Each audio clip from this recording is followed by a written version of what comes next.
जय हिंद फ्रेंड्स। तो एक बार फिर से स्वागत है आप सभी का आपके अपने यूट्यूब चैनल परीक्षा जंक्शन पे। तो फ्रेंड्स, आज के इस इंटरेस्टिंग वीडियो में हम लोग बात करने वाले हैं कि आप लोग बीए में हो, बीएससी में हो, बीकॉम में हो, आप लोगों के जो कॉमन सब्जेक्ट है, को करिकुलर सब्जेक्ट है या फिर कह ले अनिवार्य सब्जेक्ट है, वो है आपकी कम्युनिकेशन स्किल्स और पर्सनालिटी डेवलपमेंट। ठीक है, यानी कि आपकी संप्रेषण कौशल और व्यक्तित्व विकास। ठीक है, तो इस सब्जेक्ट को आप गौर से जो है पढ़ रहे होंगे, आप इसके वीडियोज जो है डेली बाय डेली यूट्यूब पे सर्च कर रहे होंगे। तो आपको अब इस वीडियोज को सर्च करने की आवश्यकता नहीं है, क्योंकि आप लोगों के सामने मैं जो है इस सब्जेक्ट को पढ़ा रहा हूँगा, तो आपको अच्छे से समझ में आएगा। तो चलिए वीडियो को स्टार्ट करते हैं। तो हम इससे पहले जो है 2-3 वीडियो बना चुका हूँ, उन वीडियोज को इस वीडियो को देखने के बाद आप लोग देखिएगा, आपको समझ में आएंगे वीडियोज। ठीक है, तो मैं 56 क्वेश्चन तक जो है यूनिट फर्स्ट के वीडियोज में बना चुका हूँ। तो ये 57 नंबर का वीडियो है। तो चलिए देखते हैं कि 57 नंबर का वीडियो जो है वो क्या कह रहा है। ठीक है, तो इसकी जो पुराने वीडियोज है, यानी कि जो 56 नंबर तक के वीडियोज है, वो प्लेलिस्ट में ऐड किए जा चुके हैं। अगर आप लोग प्लेलिस्ट, आप लोग उम्मीद करता हूँ कि निकाल लेते होंगे, प्लेलिस्ट जो है खोज लेते हैं। अगर नहीं प्लेलिस्ट आप लोग जो है नहीं बना पाते हैं, तो फ्रेंड्स आप लोग प्लेलिस्ट जो है मेरे सोशल मीडिया लिंक्स पे जा करके वहाँ से मांग लीजिएगा, या फिर व्हाट्सएप में जा करके प्लेलिस्ट मांग लीजिएगा, या फिर आप डिस्क्रिप्शन बॉक्स में जा करके प्लेलिस्ट वहाँ से जा करके आप लोग जुड़ सकते हैं। ठीक है, प्लेलिस्ट से जा करके आप लोग वीडियोज़ को देख सकते हैं। तो चलिए आप यहाँ पे देख सकते हो कि पहला जो आपका 57 नंबर का क्वेश्चन है वो क्या कह रहा है कि व्यक्तित्व जो है, यहाँ पर ध्यान से देखिएगा कि व्यक्तित्व का मतलब होता है, आप इंग्लिश मीडियम से है तो पर्सनालिटी से। ठीक है, व्यक्ति यानी कि पर्सन, कोई भी व्यक्ति हो गया, उसकी संपूर्ण यानी कि टोटली गुणात्मकता है, यानी कि टोटली उसकी क्वालिटी दर्शाता है। यानी कि व्यक्तित्व क्या होता है, किसी भी व्यक्ति की टोटली टोटल का मतलब सारी आपकी गुणात्मकता का मतलब क्वालिटी। ठीक है, चाहे सामाजिक क्वालिटी हो, चाहे आर्थिक क्वालिटी हो, चाहे जो भी क्वालिटी हो, मतलब आपके अंदर कौन कौन सी जो है गुण है वो आपके अंदर रखे हुए हैं, रखे का मतलब आपके अंदर है, वो सारी क्वालिटी जो है दर्शाता है। वो कौन सा, ये किसने बताया है, व्यक्तित्व है। व्यक्तित्व की यह परिभाषा जो है किसने दी है, ये आपको बताना है। ठीक है, तो 4 आंसर दिए गए हैं। चलिए देखते हैं कौन कौन से आंसर दिए गए हैं। इन चारों आंसरों में से किसने जो है ये बात कही है। ठीक है, तो ऑप्शन नंबर यहाँ पे देख सकते हो, ऑप्शन नंबर ए जो है, ऑप्शन नंबर ए सेल्डन ने, ऑप्शन नंबर बी वाटसन ने, ऑप्शन नंबर बी जो है वुडवर्थ ने, और ऑप्शन नंबर डी जो है आलपोर्ट ने। तो इनमें से आपको यहाँ पे बताना है, इनमें से यानी कि जो आपके ऑप्शंस दिए गए हैं, ठीक है, जो आपके ऑप्शंस दिए गए हैं, इनमें से आपको यहाँ पे बताना है कि आपका राइट आंसर जो है कौन है। तो फ्रेंड्स, इन चारों ऑप्शनों में जो सटीक ऑप्शन है आपका, वो हो जाएगा आपका वुडवर्थ। ठीक है, ऑप्शन नंबर बी जो है, यहाँ पे देख सकते हो कि जो ऑप्शन नंबर बी है is the right answer of this question. ठीक है, वुडवर्थ।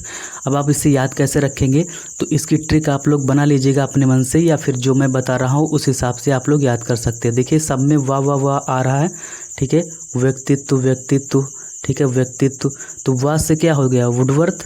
इस प्रकार से आप याद रख सकते हैं। ठीक है, और थोड़ा सा मैं आपको यहाँ पे इन्फॉर्मेशन दे दूँ कि मैं मतलब पूरे की 6 सेमेस्टर की मैंने आपकी को करिकुलर सब्जेक्ट पढ़ाई है, चाहे वो आपके फर्स्ट सेमेस्टर की फूड न्यूट्रिशन हाइजीन हो, सेकेंड सेमेस्टर की फर्स्ट एड एंड हेल्थ हो। ठीक है, चाहे मतलब पूरे आपके 6 सेमेस्टर की मैंने आपको पढ़ाया है। तो इस एक्सपीरियंस के आधार पर मैं आपको बताता हूँ कि यहाँ पे आपको जो है इस सब्जेक्ट से डरने की ज़रूरत बिल्कुल भी नहीं है। केवल आप इस चैनल से जुड़े रहिएगा। अगर चैनल पे पहली बार आए तो चैनल को सब्सक्राइब कर सकते हैं, बेल आइकन को प्रेस कर सकते हैं, जिससे कि ऐसे ही नॉलेजेबल वीडियोज़ आपको डेली बाय डेली देखने को इस चैनल पे मिलते रहेंगे।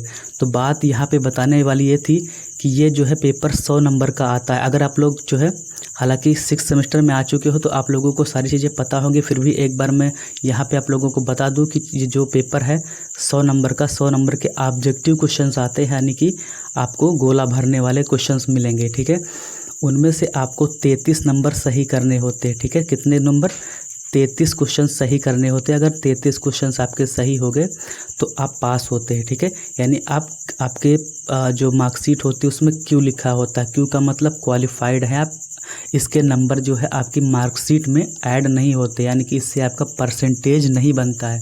आप इसमें चाहे 100 नंबर ले आइए, आपका मार्कशीट में जो है इससे परसेंटेज नहीं बढ़ेगा, ठीक है। और चाहे इसमें आप जो है 33 से 34 ही नंबर लाइए, इससे घटेगा भी नहीं आपका परसेंटेज, ठीक। और 33 से कम नंबर आएंगे तो NQ लिखा होगा। क्या लिखा होगा? NQ। NQ का मतलब होता है नॉट क्वालिफाइड। तब इसका पेपर आपको अगले सेमेस्टर में जा कर के देना पड़ेगा, ठीक है। ये चीज़ें हो गई। तो इसमें आपको फोकस ले करके चलना पड़ेगा। कितना 33 लिखा हुआ है, लेकिन 33 से नहीं। आप मेरी क्लास में पढ़ रहे हो तो कम से कम अगर आप बहुत ही मध्यम स्टूडेंट हो, अब मतलब आपको जैसे घर पे काम पड़ता है, मुझे पता है कि आप BA के स्टूडेंट हो तो आपको घर पे भी काम करना पड़ता होगा। आप इधर उधर मतलब जैसे कि आप जिम्मेदार पुरुष होंगे तो आपको घर पे काम करना पड़ता होगा, और बाकी जॉब करते होगे या फिर कुछ भी करते होगे, तो आप जो है अगर लेकर के चलते होगे तो कम से कम 40 तो लेकर ही के चलना ही पड़ेगा, तभी 33 नंबर आएंगे आपके, ठीक है। तो 40 लेकर के आप लोग चलिएगा, ठीक है। और फिर 40 लेकर के जब आप लोग चलेंगे तब आपके अच्छे थोड़े नंबर आएंगे। इस सब्जेक्ट की बात कर रहा हूँ। बाकी जो जिसमें परसेंटेज बनेंगे उसमें आपको 85 प्लस नंबर लेकर के चलना पड़ेगा, ठीक है। तभी अच्छे अंक आएंगे आपके, ठीक है। तो 40 प्लस अंक जो है आपको यहाँ पर लेके चलना पड़ेगा। और 40 प्लस कैसे आएंगे वो मैं आपको लास्ट में ट्रिक भी बताऊंगा कि कैसे किन सब्जेक्ट को अगर आप नहीं पढ़े होंगे, यानी कि BA में 10 दिन में कैसे आप जो है अच्छे से अच्छे अंक प्राप्त कर सकते हैं। सारी वीडियोज आएंगी तो आप जो है चैनल पर लास्ट तक बने रहेगा। तो 40 प्लस कैसे आप लोग जो है अंक जो है कैसे ला सकते हैं, ये सारे वीडियोज जो है बनेंगे, तो आप लोग जो है वीडियोज पे बने रहेगा। तो आप लोग चलिए यहाँ पे अब आप लोग आए हैं पढ़ने के लिए, तो चलिए पढ़ाई वाली बातें करते हैं, बाद में ये सब चीज़ें बातें जो है बाद में की जाएंगी।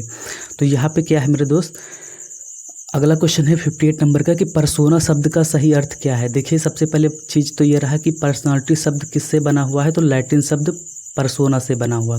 कौन सा शब्द, ये क्वेश्चन आ भी सकता है आपके एग्जाम में कि लैटिन शब्द पर्सोना से आपका शब्द बना हुआ है पर्सनालिटी, ठीक है। लैटिन शब्द पर्सोना से बना हुआ है आपका पर्सनालिटी। अब जब लैटिन शब्द पर्सोना से बना हुआ है पर्सनालिटी, तब फिर ये पूछ रहा है अगला कि पर्सोना शब्द का अर्थ मतलब क्या है। पर्सोना शब्द है क्या चीज़, इसका मतलब क्या है।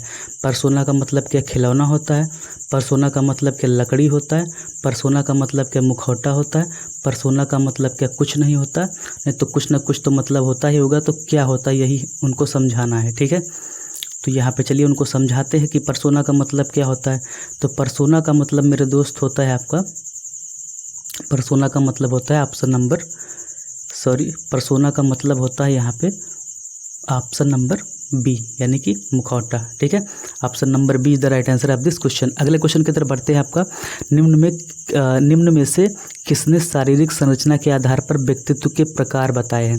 शारीरिक संरचना के आधार पर, यानी कि वही जो मैंने बताया था ना 3 प्रकार के होते हैं, एक बांटा होता है और एक दौड़ लगाने वाले जैसे उसेन बोल्ट टाइप में, है ना। ये मैंने आपको शुरुआत में थ्योरी में बताया था। तो वो किसने बताया था, मतलब कौन से आपके यहाँ पे विद्वान थे, तो वो किसने बताया था। तो यहाँ पे आप लोग देख सकते हो किसने बताया था, तो वो थे सेल्डन वैज्ञानिक, ठीक है। सेल्डन ने बताए थे। तो यहाँ पे देख सकते हो और आपको याद भी कर सकते हो किस प्रकार से। पहले तो यहाँ पे आप टिक मान लीजिए कौन थे, सेल्डन। अब यहाँ पे थोड़ा सा ध्यान दीजिए, शारीरिक संरचना है ना, यानी कि फिजिकल एक्टिविटी के आधार पर, तो सा से शारीरिक संरचना और सा से ही हो जाएगा सेल्डन, ठीक है। मेरी क्लास में आपको याद भी जल्दी होता होगा। आप लोग अगर जल्दी होता है, ठीक है, तो कमेंट सेक्शन में कमेंट करके बता भी सकते हो। और चैनल पे अगर पहली बार आए तो चैनल को सब्सक्राइब और लाइक भी कर सकते हो, अपने फ्रेंड्स के साथ शेयर भी कर सकते हो, जिससे कि वो भी इस वीडियो का लाभ उठा सके, ठीक है। अगला क्वेश्चन है कि 60 नंबर, और आज आपकी ये यूनिट समाप्त हो जाएगी, ठीक है। तो खुशखबरी की बात ये भी है कि आज आपकी पहली यूनिट समाप्त हो जाएगी। देखिए यहाँ पे थोड़ा सा मैं आपको समझा दूँ, ठीक है। देखिए क्लास आपकी लंबी हो जाएगी मुझे पता है, बट ये सब चीज़ें आप ही लोगों के लिए होती है। तो क्लास लंबी हो चाहे जितनी लंबी हो कोई फ़र्क पड़ने वाला नहीं है, क्योंकि आप ही लोगों के लिए क्लास है, ठीक है। तो चाहे जितनी लंबी हो क्या फ़र्क पड़ता है, जब हम आपको समय दे रहे हैं तो आप भी हमको समय दीजिए, है कि नहीं। तो देखिए यहाँ पर मैं थोड़ा सा आपको समझा दूँ। तो फ्रेंड्स अगर आप लोग यहाँ पे देखेंगे तो आपका जो पेपर है, यानी कि गर्ल्स का पेपर जो है वो 12 तारीख को है, ठीक है। गर्ल्स का पेपर कब है, तो गर्ल्स का पेपर है 12 जून को, ठीक। गर्ल्स का पेपर ध्यान दीजिएगा, गर्ल्स का पेपर 12 जून को है। और बॉयज़ का पेपर है 13 जून को। ठीक है, एक दिन का अंतर है, ज़्यादा कोई अंतर यहाँ पे नहीं है। ठीक है, तो तैयारी अभी से दोनों लोगों को करनी है। तैयारी मैं स्टार्ट करवा भी चुका हूँ और 2 वीडियोज़ में डाल भी चुका हूँ। तो आपको ये मतलब 56-57 क्वेश्चन आप लोग तैयार भी कर लीजिएगा। तो 12 जून और 13 जून यानी कि अंतर आपके पास केवल आज तारीख है आपके पास 20। ठीक है, तो आज का दिन मिला ले तो 20 दिन तो चले ही गए, बचे दिन आपके पास 10 और इधर अगर मिला ले तो 11 दिन इधर, यानी कि 21-22 दिन का समय आप लोगों के पास है। ठीक है, 22 दिन का समय अगर मैं जोड़ लूँ तो 22 दिन में आपको केवल 3 यूनिट पढ़ना है, क्योंकि आज ये यूनिट समाप्त हो जाएगी। खुशखबरी की बात यह है कि आज ये यूनिट जो है समाप्त हो जाएगी। तो देखिए, अब की बार आपकी यूनिट में जो है क्वेश्चंस कम दिए गए, यानी कि 100 से भी कम क्वेश्चंस दिए गए हैं। मैं मानता हूं कि 100 से भी कम क्वेश्चन, लेकिन मेरे पास बुक भी है। ठीक है, तो मैं बुक से जो देखूंगा कि जो इंपॉर्टेंट क्वेश्चंस होंगे तो मैं उनको भी बताऊंगा। तो आप लोगों को टेंशन लेने की कोई ज़रूरत नहीं, सारी टेंशन आप लोग मुझ पे छोड़ दीजिएगा। ठीक है, तो आप लोगों को कोई भी दिक्कत की ज़रूरत नहीं पड़ेगी। तो आप लोग चैनल पे विश्वास बनाए रखिएगा, बाकी चैनल को आप लोग फैलाते रहिए इधर से उधर, और बस बाकी सब मुझ पर छोड़ दीजिएगा। आप लोगों को जो है इसमें आप लोग क्वालिफाइड ही रहेंगे, ये मेरा वादा है। ठीक है, तो ये चीज़ें हो गई। तो यानी कि आप लोगों के पास समय कम बचा हुआ, कम का मतलब इस सब्जेक्ट में आपको समय लेने की ज़रूरत ही नहीं है। ये 2-3-4 दिन में आप लोग बहुविकल्पी पढ़ेंगे, आपको ऐसे ही याद हो जाएगा। ठीक है, सीरीज से। तो ये चीज़ें हो गई, बस एक बार आप लोगों को समझना होता है, वही समझाने का कार्य मैं करता हूँ कि एक बार समझा देता हूँ तो वही आपके पटल पर यानी कि आपके माइंड में बैठ जाती चीज़ें, तो वो चीज़ें दोबारा फिर भूलते नहीं हैं आप। ठीक, तो ये चीज़ें हो गई आपका। तो क्वेश्चन कितने हो गए आपके? सेल्डन तक हो गया आपका यहाँ पे, यानी कि 7 से सेल्डन और 7 से आपका शारीरिक संरचना किसने बताया? सेल्डन ने बताया। अगले क्वेश्चन की तरफ बढ़ते हैं। आपका अगला क्वेश्चन है 60 नंबर का। तो 60 नंबर का जो आपका क्वेश्चन है वो पढ़ते हैं।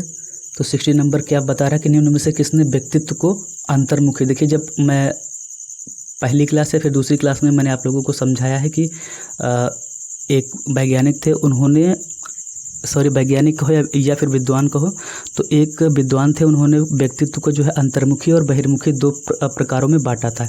अंतर्मुखी का मतलब जो ऐसे लोग जो बहुत शर्मीले होते हैं। ठीक है, बहुत तुरंत जो है ज़्यादा बोलते नहीं हैं। ठीक है, आप लोग देखे होंगे अपने समाज में तुरंत बोलते नहीं हैं और बहुत ही शर्मीले होते हैं, ना बाहर जाते हैं, ना उनको कम नॉलेज होता है। ठीक है, ये ऐसे लोग होते हैं। बहिर्मुखी का मतलब जो ज़्यादा बोलने वाले होते हैं, उनको ज़्यादा नॉलेज होता है और जो सभी से मिलजुल कर रहते हैं। ठीक है, समझ गए होंगे आप लोग। तो उनको जो है मतलब कौन से विद्वान थे, तो किन्होंने जो है बांटा है, तो ये पूछ रहा है क्वेश्चन। तो अब आप लोगों को बताना है, तो वो थे जुंग महोदय। ठीक है, Karl Jung. Option number D is the right answer of this question, यानी कि कार्ल जुंग ने। ठीक है, तो अंतर्मुखी और बहिर्मुखी कार्ल जुंग। ठीक है, तो कुछ क्वेश्चन की ट्रिक नहीं बनती है। तो अगर आप लोग देखिए, जैसे कि आप लोगों ने मान लीजिए 1000 लोगों ने वीडियो देखा। ठीक है, मैं चाहता हूँ कि आप लोग इसे 5-10 हज़ार 20 हज़ार तक पहुँचाइए, मगर आप लोग मैं मेहनत करता हूँ बट आप लोग अपनी तरफ से पूरी मेहनत नहीं करते हैं। ठीक है, पर आप लोग भी मेहनत कीजिएगा। तो जैसे कि 10,000 लोगों तक आप लोगों ने पहुँचाया वीडियो, तो 10,000 खोपड़ियाँ काम करने लगी। ठीक है, तो 10,000 खोपड़ियों में कोई ट्रिक तो बनेगी ना। तो कोई ट्रिक बनेगी तो आप लोग कमेंट सेक्शन में कमेंट करके ज़रूर लिखिएगा अगर ट्रिक बनती है। केवल अपने दिमाग में मत रखिएगा, जिससे कि क्या हो कि जो भी बंदा जो है वीडियो देखे तो उसको भी ये ट्रिक याद हो, तो उसका भी फ़ायदा हो। ठीक है, तो फ्रेंड्स आपका नेक्स्ट क्वेश्चन है 61 नंबर का कि निम्न में से दार्शनिक हो गए आपके फिलासफर, वैज्ञानिक हो गए आपके साइंटिस्ट, गणितज्ञ हो गए आपके मैथमेटिशियन, आदि में किस प्रकार का व्यक्तित्व यानी कि पर्सनालिटी पाई जाती है। तो देखिए आपकी जो सीरीज है, ठीक है, जो चीज़ें मैंने बताई उस हिसाब से, ठीक है, तो उनका उभयमुखी कह लीजिए या फिर बहिर्मुखी कह लीजिए, लेकिन आपकी सीरीज है तो उस हिसाब से आपका जो आंसर हो जाएगा वो हो जाएगा अंतर्मुखी। ठीक है, अब वो अंतर्मुखी, देखिए अंतर्मुखी मैंने बताया तो आप लोगों ने समझा कि अंतर्मुखी बेकार टाइप के लोग होते हैं। नहीं, ऐसा नहीं होता। अंतर्मुखी का मतलब होता है वो ज़्यादा बोलते नहीं है बट ज्ञान उनके पास होता है। मैंने ये चीज़ शायद गलत बताई कि कम ज्ञान होता है, ऐसा नहीं होता। मतलब वो लोग जैसे देखिए ना, आप लोग देखे होंगे कि वैज्ञानिक ज़्यादा बोलते हो, अपने में ही मस्त होते, ठीक है। अपने में मस्त का मतलब अपने कार्य में अपने ही काम में लगे होते, ठीक है, और ना ही ज़्यादा आपको दिखाई पड़ेंगे, तो वो उस टाइप के लोग समझ लीजिए अंतर्मुखी होते हैं। समझ गए? मैंने थोड़ा सा गलत शायद परिभाषित कर दिया, तो अंतर्मुखी उस टाइप के नहीं होते। अंतर्मुखी का मतलब वैज्ञानिक हो गए, गणितज्ञ हो गए और दार्शनिक हो गए। समझ गए आप? तो जो गलत अगर मुझसे निकल गया हो तो उसके लिए सॉरी, ठीक है। तो ये चीज़ें हो गई। अगला हो गया क्वेश्चन आपका 62 नंबर का कि निम्न में से अंतर्मुखी व्यक्तित्व की विशेषताएं कौन सी हैं। तो देखिए अंतर्मुखी की विशेषताएं हंसी मजाक वाले तो होंगे नहीं, अभी मैंने आपको बताया हंसी मजाक वाले तो बिल्कुल नहीं होंगे, है ना। संदेही एकांत प्रिय, हाँ ये चीज़ें हो गई। संदेही एकांत प्रिय रहने वाले, एकांत प्रिय अपने आप में एकांत प्रिय। नेतृत्व क्षमता वाले, ठीक है। 62 नेतृत्व का मतलब नेता वगैरह तो होंगे नहीं, तो 62 का भी ए हो जाएगा, है ना। नेतृत्व क्षमता वाले भी नहीं होंगे, नेता वगैरह।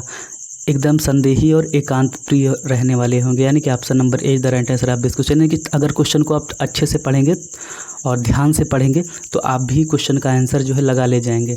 तो आपको केवल 100 में से आपको 33 क्वेश्चन सही करने हैं, ठीक है, क्वालिफाई करने के लिए। तो मैं तो कहता हूँ कि अगर आप मेरी क्लास अगर आप मेरी क्लास में पढ़ते हैं तो 100 में से आप केवल 80 प्लस पे ले जाने का फोकस रखिए। नहीं 80 प्लस कर पाते हैं, अगर आप किसी कारणवश जॉब करते हैं या फिर खेती करते हैं या फिर कोई भी काम घर का करते हैं, तो आप कम से कम ना हो तो 50 प्लस ले जाने की कोशिश ज़रूर करें, ठीक है। फिर उसके बाद जब रिजल्ट आए तो आप लोग अपना रिजल्ट ज़रूर भेजें कि आप कहाँ से पढ़ाई किए हैं, ठीक। तो फ्रेंड्स नेक्स्ट क्वेश्चन है आपका 63 नंबर का कि निम्न में से गोलाकार व्यक्तित्व की विशेषता नहीं है। गोलाकार व्यक्तित्व की विशेषता कौन सी नहीं है, आपको बताना है 63 नंबर का। तो यहाँ पे आप लोग देख सकते हो कि कद छोटा। देखिए गोलाकार कब होगा कि कद छोटा होगा, शरीर भारी होगा, मोटा होगा, तभी तो आदमी गोलाकार होगा, है ना। हंसी मजाक करने वाले, खाने के शौकीन होंगे तभी तो वो मोटे होंगे। सामाजिक प्रवृत्ति के व्यक्ति, ऐसे लोग सामाजिक प्रवृत्ति के व्यक्ति नहीं होते, ठीक है। तो ऑप्शन नंबर डी जो है 63 का यही क्या हो जाएगा, सही हो जाएगा, यानी कि विशेषता ये इनकी नहीं होती है, ठीक है। अगले क्वेश्चन की तरफ बढ़ते हैं कि नहीं तो वीडियो जो है बहुत लंबा होगा, फिर आपको जो है पढ़ने में भी मज़ा नहीं आएगा। कल से मैं कुछ व्यवस्था करता हूँ, आप लोग कमेंट सेक्शन में कमेंट करके बताइएगा कि जो है आप लोगों को कुछ मतलब पढ़ते पहले सबसे पहले आप लोग कमेंट सेक्शन में कमेंट करके ये बताइए कि आप पढ़ते पढ़ते बोर होते ही या नहीं।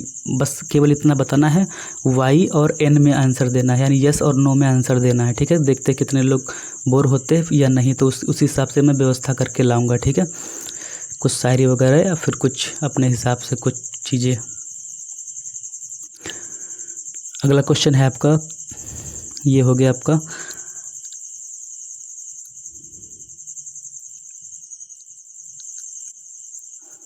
64 नंबर का क्वेश्चन है अगला मेरे दोस्तों कि क्रेस्मर के एथलेटिक प्रकार के व्यक्तित्व से मिलता जुलता व्यक्तित्व का प्रकार है।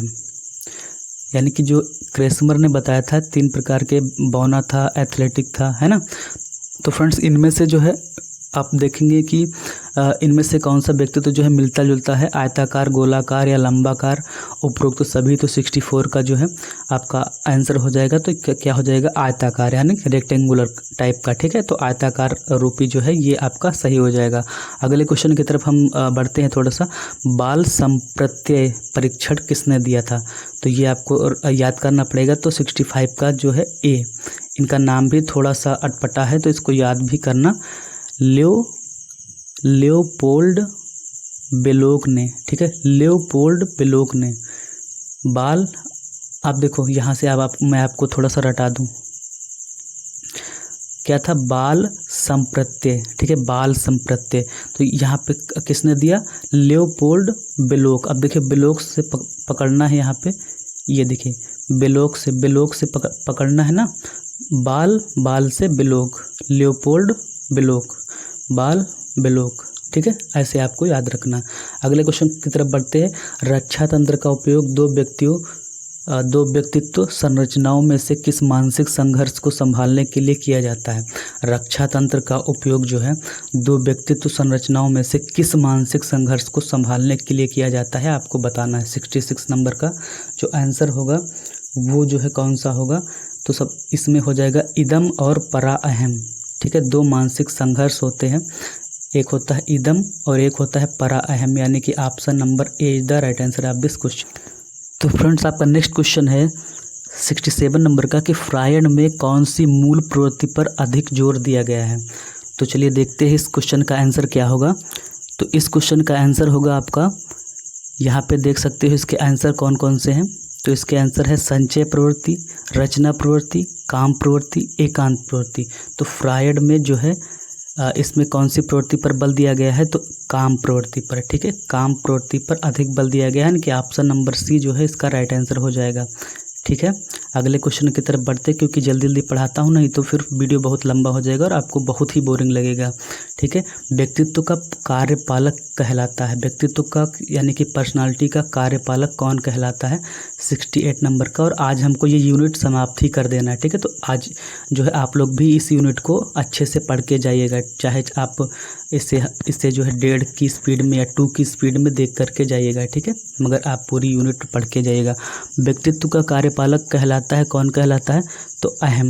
व्यक्तित्व का कार्यपालक कौन कहलाता है, अहम कहलाता है। ठीक है, ऑप्शन नंबर बी। अगले क्वेश्चन की तरफ बढ़ते हैं, नैतिकता के सिद्धांत पर काम करता है, कौन काम करता है, परा अहम। नैतिकता के सिद्धांत पर काम करता है, कौन काम करता है, तो परा अहम काम करता है, ऑप्शन नंबर सी। अगले क्वेश्चन की तरफ यहाँ पे बढ़ते हैं कि बच्चे का विकासशील व्यक्तित्व किसके द्वारा प्रभावित होता है। बच्चे का विकासशील जो है यानी कि विकास ही होने वाला व्यक्तित्व जो है किसके द्वारा प्रभावित होता है, तो ये आपका इसका राइट आंसर आपको बताना है।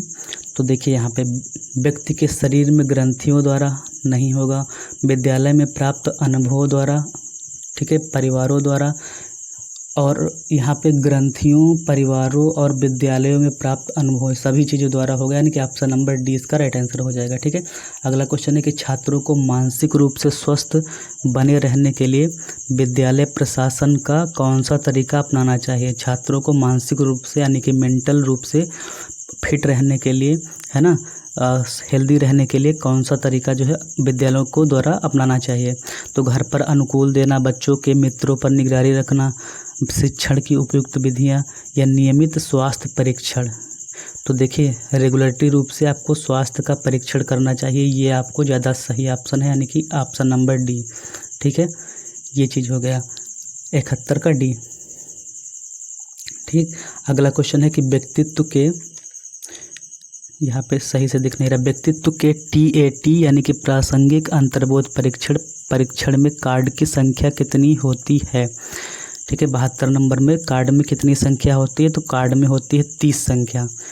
30 कैसे याद करोगे, देखिए इसमें कितने वर्ड हैं, सॉरी लेटर हैं, TAT 3 लेटर हैं, तो 3 के पीछे लगा दो 1 0, यानी 3 दहम 30। ठीक है, बस ऐसे याद रख सकते हो। 3 लेटर है तो 3 लिख दो, ये ऐसे 3 लेटर है तो 3 लिख दो और पीछे लगा दो 0, यानी कि 3 दहम 30।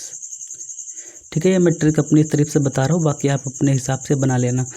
अगला क्वेश्चन है 73 नंबर, व्यक्तित्व मापन की किस विधि में समाज के व्यक्तियों से जानकारी लेकर निष्कर्ष निकाला जाता है। समाज के व्यक्तियों से जानकारी लेकर जो है, तो देखियो यहाँ पर ये तो बहुत ही आसान क्वेश्चन, अगर आप पढ़ोगे तो जब समाज के व्यक्तियों से हमको जानकारी लेना होगा तो हम कौन सी विधि कहेंगे, तो समाज मिति, यानी कि समाज के द्वारा जानकारी लेंगे तो समाज मिति विधि कहेंगे, है ना। Option number see the right answer of this question. अगले क्वेश्चन की तरफ बढ़ते हैं, सिगमंड फ्रायड ने व्यक्तित्व के कितने अंग बताए हैं, यानी कि सिगमंड फ्रायड कोई विद्वान होंगे, उन्होंने व्यक्तित्व के कितने अंग बताए हैं, पर्सनालिटी के कितने अंग बताए हैं। तो चलिए इनको भी देख लेते हैं। तो इन्होंने कितने अंग बताए हैं, तो उन्होंने बताए हैं 3 अंग। ठीक है, तो ये थे सिगमंड फ्रायड। ठीक है, 3 अंग बताए हैं। तो फ्रायड में कितने वर्ड हैं, एक तो हो गया फ, एक हो गया या, एक हो गया ड, बढ़क मात्रा और ये र नहीं जोड़ना। 3 अंग बताए हैं, तो 1 2 3। ठीक है, बाकी अपने हिसाब से आप लोग बनाते रहना। अगला क्वेश्चन है कि निम्न में से व्यक्तित्व पर किसका प्रभाव पड़ता है। व्यक्तित्व यानी कि पर्सनालिटी पर किसका प्रभाव पड़ता है। तो अगर इसका देखेंगे 75 नंबर का, तो देखिए वंशानुक्रम का मतलब आनुवांशिकी, आपके माता पिता है ना, इन लोगों का। वातावरण, किस वातावरण में रह रहे हो तो उस हिसाब से आपका व्यक्तित्व जो है, आपकी पर्सनालिटी है ना। अगर आप गंदे वातावरण में रह रहे हो जहाँ पे लोग नहीं सही रह रहे हैं तो आप भी उसी हिसाब से बन जाओगे। अगर आप अच्छे वातावरण में रह रहे हो जहाँ पे पढ़ाई ज़्यादा होती है ना, अच्छे लोग रहते हैं, पढ़े लिखे लोग रहते हैं, बिजनेसमैन लोग रहते हैं है ना, और गवर्नमेंट टीचर लोग रहते हैं या गवर्नमेंट के ज़्यादा अधिकारी रहते हैं, और वहाँ के लोग अच्छे रहते हैं, वहाँ की हवा अच्छी है, वहाँ का जो एरिया अच्छा है, भौगोलिक क्षेत्र अच्छा है, तो वहाँ का आपका व्यक्तित्व अच्छा होगा। आपकी पीढ़ी अच्छी है, आपके वंशानुक्रम अच्छा है, तब है ना। और इसी का उल्टा अगर कर देंगे तो आपका फिर व्यक्तित्व अच्छा नहीं होगा। यानी कि इन दोनों चीज़ों का प्रभाव पड़ता है। ठीक है, समझ गए। तो जब दोनों चीज़ों का है तो ऑप्शन नंबर क्या हो जाएगा आपका, दोनों सही हो जाएगा। यानी कि ये चीज़ ऑप्शन नंबर दोनों सही। उम्मीद करता हूँ समझ में आ रहा होगा। अगर कुछ भी आपको ना समझ में, आप ही का चैनल है, आप कहीं पर भी मेरे सोशल मीडिया लिंक पर जाकर कुछ भी पूछ सकते हैं। ठीक है, वो पढ़ाई से रिलेटेड होना चाहिए। अगला क्वेश्चन है कि स्प्रेंगर ने व्यक्तित्व को किस आधार पर बांटा है। हाँ, अब स्प्रेंगर जो थे इन्होंने व्यक्तित्व को यानी कि पर्सनालिटी को किस आधार पर बांटा है, समाजशास्त्रीय आधार पर, शारीरिक संरचना के आधार पर, ठीक है, और आधुनिक दृष्टिकोण के आधार पर, भारतीय दृष्टिकोण के आधार पर। तो ये चीज़ें हो गई। तो स्प्रेंगर ने समाजशास्त्रीय आधार पर बांटा है। ठीक है, स्प्रेंगर ने किसके आधार पर बांटा, समाजशास्त्रीय आधार पर, ऑप्शन नंबर ए। अगले क्वेश्चन की तरफ बढ़ते हैं। यहाँ पे 77 नंबर, अमानवीय व्यवहार है ना। अमानवीय का मतलब जो मानव द्वारा व्यवहार ना किया गया हो, राक्षसी व्यवहार जैसे कह सकते हैं। अमानवीय व्यवहार से युक्त व्यक्तित्व पर्सनालिटी होती है। देखिए, अमानवीय व्यवहार से युक्त यानी कि मानव व्यवहार जो ना कर सकता हो तो वो कैसा होता है, तामसी व्यवहार है ना। 77 का क्या हो जाएगा, सी। तामसी का मतलब जो राक्षस लोग करते हैं। ये सतोगुणी का मतलब जो संत लोग करते हैं। राजसी का मतलब जो राजा लोग करते हैं। ठीक है, ये चीज़ हो गया। सृजनशील बालक का व्यक्तित्व होता है। सृजनशील बालक का व्यक्तित्व कैसा होगा ये आप लोग बताएंगे। 78 नंबर का, तो उसका सृजनशील बालक है ना, तो बालक है अभी तो वो बहिर्मुखी होगा। बहिर्मुखी का मतलब ज़्यादा बोलने वाला और सब कुछ मतलब जानने की इच्छा रखने वाला, इस टाइप का। फिर 79 नंबर का, वाक्य पूर्ति निरीक्षण का निर्माण किया। वाक्य पूर्ति निरीक्षण का निर्माण किया किसने, वाटसन ने या फिर J.L. मोरेना ने। तो ये किसने किया, तो ये किया पाइन व टेंडलर ने, ऑप्शन नंबर डी। ठीक, अगला क्वेश्चन है कि रोरसा स्याही धब्बा परीक्षण में कुल कार्डों की संख्या। रोरसा स्याही धब्बा परीक्षण में कुल कार्डों की संख्या 10, 30, 20, 40 कितनी थी, तो 10 थी। ठीक है, 10 थी। अगले क्वेश्चन की तरफ हम यहाँ पे बढ़ते हैं। तो अगला क्वेश्चन जो था वो निम्न में से व्यक्तिनिष्ठ विधि कौन सी है। व्यक्तिनिष्ठ विधि जो है वो कौन सी है यहाँ पे देखते हैं। यानी कि 81 नंबर का जो आंसर हो जाएगा वो हो जाएगा आपका व्यक्ति इतिहास विधि है ना। व्यक्ति इतिहास विधि ये आपकी व्यक्तिनिष्ठ विधि है। अगला क्वेश्चन है आपका, कैटल ने कितने शील गुणों की चर्चा की है। तो कैटल ने 16 शील गुणों की चर्चा की है। कैटल ने कितने 16 शील गुणों की चर्चा की है। अगले क्वेश्चन की तरफ हम यहाँ पे बढ़ते हैं। व्यक्तित्व का अंतर्मुखता बहिर्मुखता के रूप में वर्गीकरण किसने प्रस्तुत किया था। तो ये किसने किया था आपका, तो आइजैक ने किया था। व्यक्तित्व के अंतर्मुखता बहिर्मुखता ये जो है आइजैक ने किया था, ऑप्शन नंबर डी। अगले क्वेश्चन की तरफ बढ़ते हैं। निम्न में से कौन सा व्यक्तित्व का जैविक निर्धारक है। व्यक्तित्व का जैविक निर्धारक कौन है, तो देखते हैं आनुवांशिक प्रभाव, ऑप्शन नंबर ये जो है आप देख सकते हो आनुवांशिक प्रभाव। अगले क्वेश्चन की तरफ बढ़ते हैं। साक्षात्कार हेतु किस प्रकार के वस्त्र पहनने चाहिए।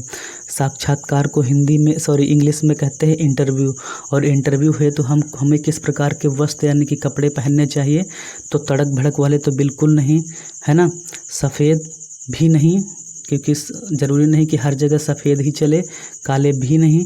तो क्या ऋतु अनुकूल, जिस प्रकार का मौसम उस प्रकार के कपड़े हमको पहनने चाहिए। समझ में आया। अगला क्वेश्चन है कि अगला क्वेश्चन यहाँ पे देखते हैं कि वस्त्र मुख्य रूप से किन किन बातों पर निर्भर करते हैं। समय, मौसम व साक्षात्कार का स्थान, उम्मीदवार किस क्षेत्र का निवासी है, ये भी बात सही है। अगले क्वेश्चन की तरफ बढ़ते, उम्मीदवार किस सामाजिक स्तर से संबंधित है, उपरोक्त सभी। तो ये होना चाहिए ऑप्शन नंबर डी, है ना, 86 का ऑप्शन नंबर डी होना चाहिए।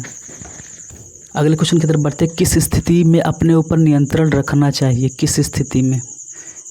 तो प्रतिप्रक्षा की स्थिति में, जिरह की स्थिति में, और उपरोक्त दोनों, या फिर उपरोक्त में से कोई नहीं। प्रतिप्रक्षा मतलब पूछताछ की स्थिति में, और जिरह की स्थिति में मतलब कोई आपको क्वेश्चन दे दिया जाए फिर पूछताछ की जाए, है ना। जिरह की स्थिति तो दोनों ही स्थितियों में, उपरोक्त दोनों ही स्थितियों में, यानी कि सी में आपको अपने ऊपर कंट्रोल रखना ही चाहिए। तो ये हो गया ऑप्शन नंबर सी। अगले क्वेश्चन की तरफ बढ़ते हैं, मनुष्य के व्यवहार के आकलन का आधुनिक दृष्टिकोण जो है किन बातों पर बल देता है। मनुष्य के व्यवहार के आकलन का आधुनिक दृष्टिकोण जो है किन बातों पर, मतलब हम अगर आधुनिक दृष्टिकोण के नज़रिए से देखेंगे तो किन बातों को हम पकड़ेंगे, तो किस प्रकार से मनुष्य के व्यवहार को हम आकलन करेंगे। ठीक है, ये चीज़ें हो गई। तो 88 का जो है आंसर हो जाएगा आपका क्या, कि उपरोक्त दोनों, यानी कि वैज्ञानिकता पर और वस्तुनिष्ठता पर, यानी कि आपका ऑप्शन नंबर ए भी और ऑप्शन नंबर बी भी और ऑप्शन नंबर ए भी। ठीक है, यानी कि ऑप्शन नंबर सी। अगले क्वेश्चन की तरफ बढ़ते हैं, आत्मावलोकन प्रक्रिया के कितने चरण हैं। आत्म अवलोकन, अगर हमको अपना अवलोकन करना हो तो उस प्रक्रिया के कितने चरण होते हैं। तो इस प्रक्रिया के 4 चरण होते हैं। ठीक है, आत्मावलोकन के 4 चरण होते हैं। कैसे याद रखोगे, अपना हार्ट देखा है, मतलब देखे तो होगे नहीं लेकिन हार्ट पढ़े होगे, हार्ट में कितने चेम्बर होते हैं। जैसे ये हार्ट हो गया, हार्ट में 4 चेम्बर होते हैं, है ना, पहला, दूसरा, तीसरा, चौथा, 2 अलिंद 2 निलय। इस प्रकार से हार्ट में 4 चेम्बर होते हैं। तो आत्मावलोकन में कितने चरण होते हैं, तो वो 4 होते हैं। ठीक है, इस प्रकार से याद रख सकते हो। अगला क्वेश्चन है कि बस थोड़ा सा धैर्य और रखिए, 1-2 मिनट का वीडियो और बचा है, बस ख़त्म हो जाएगा। पहली यूनिट ही समाप्त हो जाएगी, बस 3 यूनिट बचेंगी, वो आपकी 5 से 6 दिन में ख़त्म हो जाएंगी। बाकी अपनी अलग अलग सब्जेक्ट की तैयारी आप लोग शुरू कर दीजिए। आत्मावलोकन प्रक्रिया को मस्तिष्क द्वारा अपनी स्वयं की क्रियाओं का निरीक्षण किस विद्वान ने किया कहा है, थोड़ा सा समझ लीजिएगा। आत्मावलोकन प्रक्रिया को मस्तिष्क द्वारा अपनी स्वयं की क्रियाओं का निरीक्षण, यानी कि अपनी स्वयं की क्रियाओं का निरीक्षण जो है किस विद्वान ने कहा है। लॉक ने, जेम्स ने, डगलस ने, रक्स ने। ठीक है, तो किसने कहा है, तो इसको जो है कहा है लॉक ने। ठीक है, लॉक ने। तो और यानी कि आत्मावलोकन प्रक्रिया को मस्तिष्क द्वारा अपनी स्वयं की क्रियाओं का निरीक्षण जो है लॉक ने कहा है। अगला क्वेश्चन है कि अच्छा अवलोकन किस प्रकार का होना चाहिए। अच्छा अवलोकन अगर करना है आपको तो वो निश्चित होना चाहिए, विषयपूर्ण व आयोजित होना चाहिए, विश्वसनीयता व गुणात्मकता लिए होना चाहिए, उपयुक्त सभी। तो 91 का जो आपका हो जाएगा। तो देखिए मैं इतने दिन से पढ़ा रहा हूँ, आपको बता रहा हूँ कि अगर उपयुक्त सभी है तो 98 से 99% चांस है कि अगर आप लोग नहीं पढ़े हो तो इस पर तुक्का मार सकते हो, बट क्वेश्चन को एक बार पढ़ना जरूरी है। ठीक है, अगला क्वेश्चन है, मनुष्य एक सामाजिक प्राणी है, यह कथन किसका है। तो ये चीज़ है, मनुष्य एक सामाजिक प्राणी है, ये कथन है आपका अरस्तु जी का। और इसी बात पे आप लोगों को एक क्वेश्चन और बताना है कि मनुष्य एक सामाजिक प्राणी है, यह कथन तो अरस्तु जी का है। और अरस्तु जी जो है और किस किस चीज़ के जनक हैं। ठीक है, अरस्तु जी मतलब जीव विज्ञान के जनक कौन हैं और बायोलॉजी के जनक कौन हैं।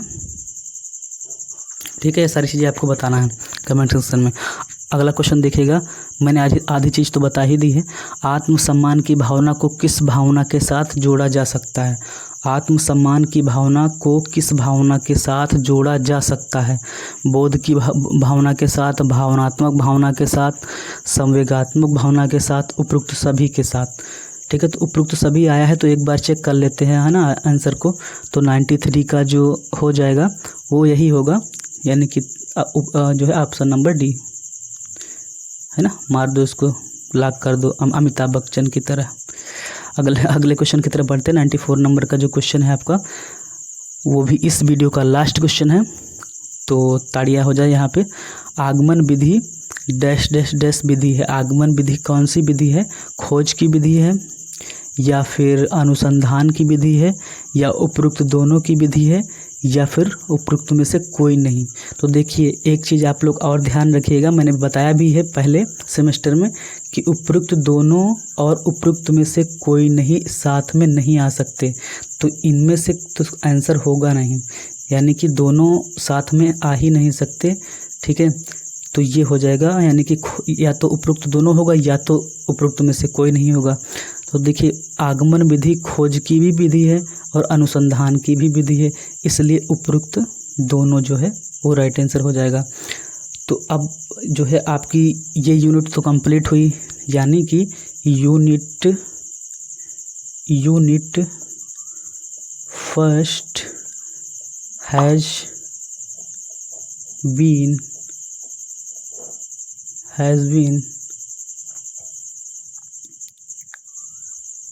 completed right now। ओके, तो अब इसकी PDF वगैरह कहाँ पे मिलेगी, तो थोड़ा सा मैं आप लोगों को बता दूं कि जो डिस्क्रिप्शन बॉक्स आप लोगों को पता होगा ना, नहीं पता होगा तो किसी से पूछ लीजिएगा। डिस्क्रिप्शन बॉक्स में जाइएगा, वहाँ पे मेरी सारी सोशल मीडिया लिंक्स, चाहे वो आपका इंस्टा हो, चाहे टेलीग्राम हो, चाहे व्हाट्सएप हो, सारा कुछ। या फिर आपको कुछ नहीं पता होगा तो व्हाट्सएप का नंबर दिया गया होगा, वहाँ पर जा कर के पूछ लीजिएगा, वहाँ पर मैं आपको सारा कुछ प्रोवाइड करा दूंगा, ठीक है। तो इसकी आपको लिंक मिल जाएगी। अब अगर आप लोग अभी बुक ना खरीदे होंगे तो वहाँ इसी से आप लोग पढ़ सकते हैं, ठीक है। तो इसकी आप लोग नोट्स भी बना सकते हैं, तो वहाँ पे आपको सारा कुछ प्रोवाइड करा दिया जाएगा। तो ये सारी चीज़ें थी, बाकी आप लोग वहाँ पर जा कर के सब कुछ ऐड हो सकते हैं। तो अब रेगुलर क्लासेज आपको मिलती जाएंगी। तो पहली यूनिट समाप्त हुई, अब कल से हम स्टार्ट करेंगे या आज से ही स्टार्ट कर देंगे। तो आप लोग हर जो है डेली शाम को 7 बजे लाइव वेट करते रहिएगा, और डेली अब शाम 7 बजे आपको क्लासेज मिलती रहेंगी। तो आज के वीडियो में इतना ही, मिलते हैं नेक्स्ट वीडियो में, तब तक के लिए जय हिंद जय भारत।